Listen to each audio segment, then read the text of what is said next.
जब पूरी दुनिया अंतरिक्ष में पहुंच रही है, पूरी दुनिया अपने तकनीक का विस्तार कर रही है, तो आप कब्र खोदने में लगे हुए हैं, मस्जिद के अंदर मंदिर खोजने में लगे हुए हैं।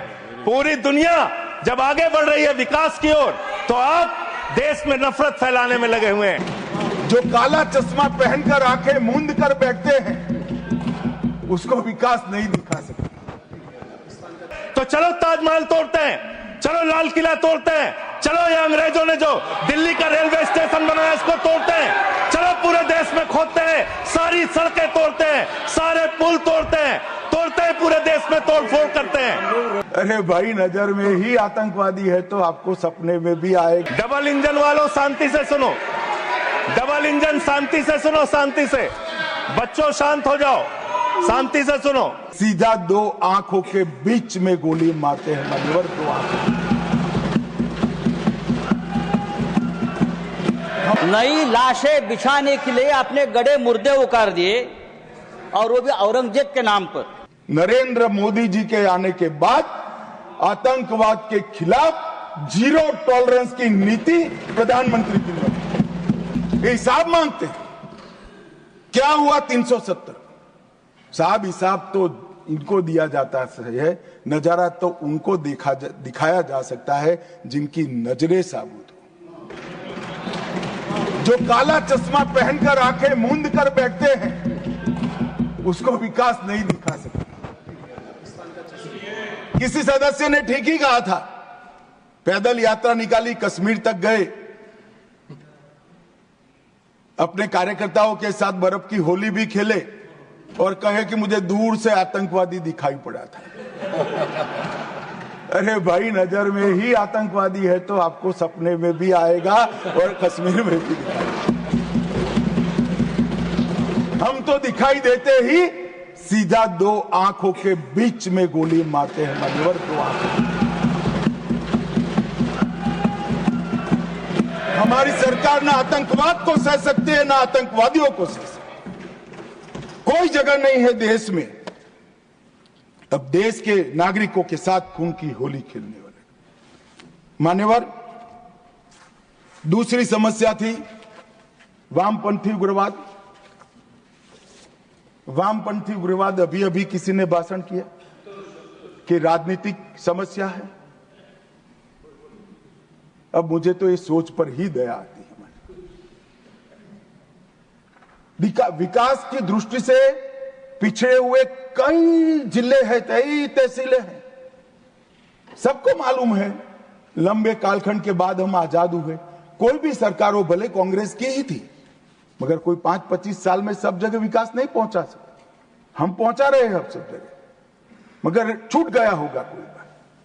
तो इसका मतलब ये नहीं कि हम देश की व्यवस्था को ही न माने, संविधान को ही न माने और सरकार लाचार बनकर देखती रहे।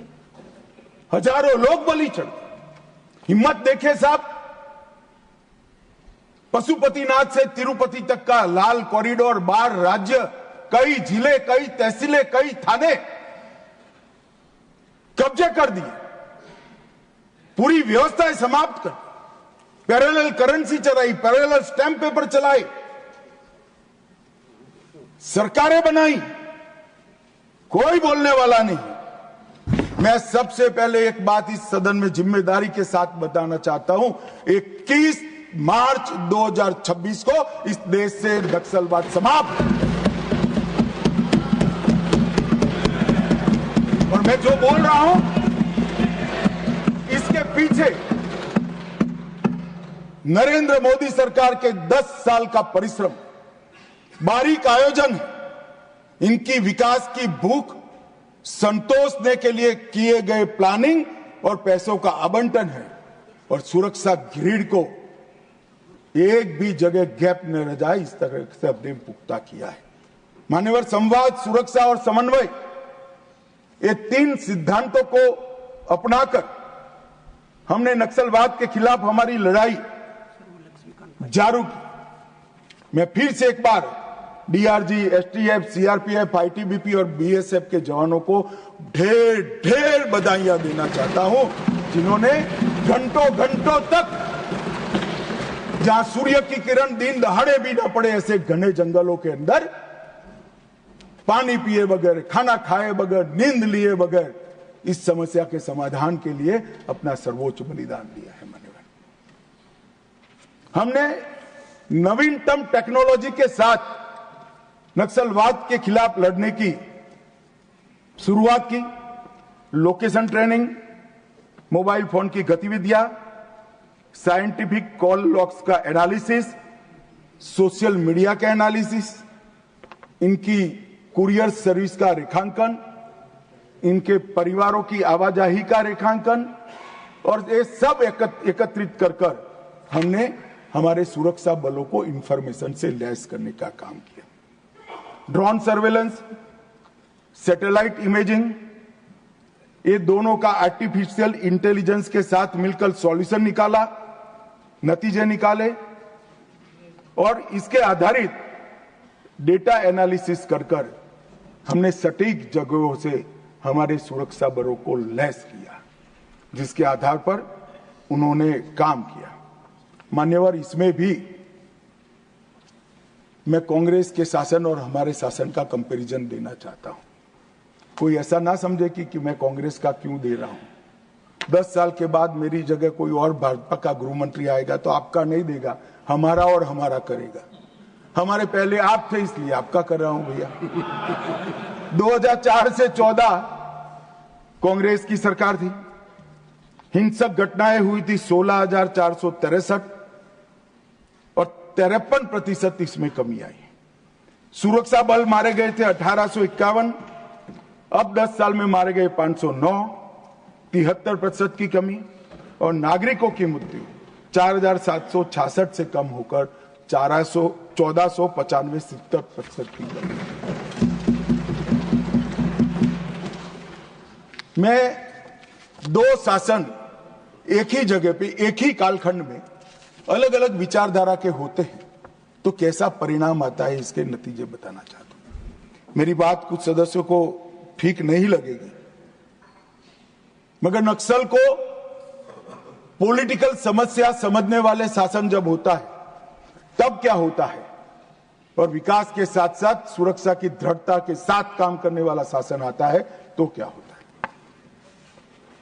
2023 दिसंबर में छत्तीसगढ़ में शासन बदला, भाजपा की सरकार। इसके बाद मान्यवर एक ही साल में 380 नक्सली मारे गए, इसमें कल के 30 जोड़ना बाकी है। 1045 और 1194 गिरफ्तार हुए और 1045 सरेंडर कर गए, और टोटल 2619 संख्या में कमी आई। मान्यवर 2619, और ये सब करने में सुरक्षा बलों की हताहत 26 है, 26। मान्यवर एक उदाहरण है, यही छत्तीसगढ़ था, यही पुलिस थी, यही सीआरपीएफ थी, यही भारत सरकार थी, सिर्फ वहां सरकार कांग्रेस की थी। भाजपा सरकार आई, एक ही साल के अंदर 2619 नक्सलियों की फौज या तो सरेंडर कर गई, या तो अरेस्ट हुई, या तो मार गई। ये अप्रोच का सवाल है मान्यवर, सुरक्षा की ग्रिड मजबूत करने का सवाल। कांग्रेस के शासन में कुल 2014 तक 66 फोर्टिफाइड पुलिस स्टेशन थे, इसमें से 32 अटल जी की सरकार में बने थे, और मोदी सरकार ने 10 वर्ष में 66 के बनाम 612 फोर्टिफाइड पुलिस स्टेशन बनाए। मोस्ट इफेक्टेड नक्सल जिले, इसकी एक व्याख्या है, कांग्रेस ने ही बनाई, हमने स्वीकारी। 2014 में 126 थे,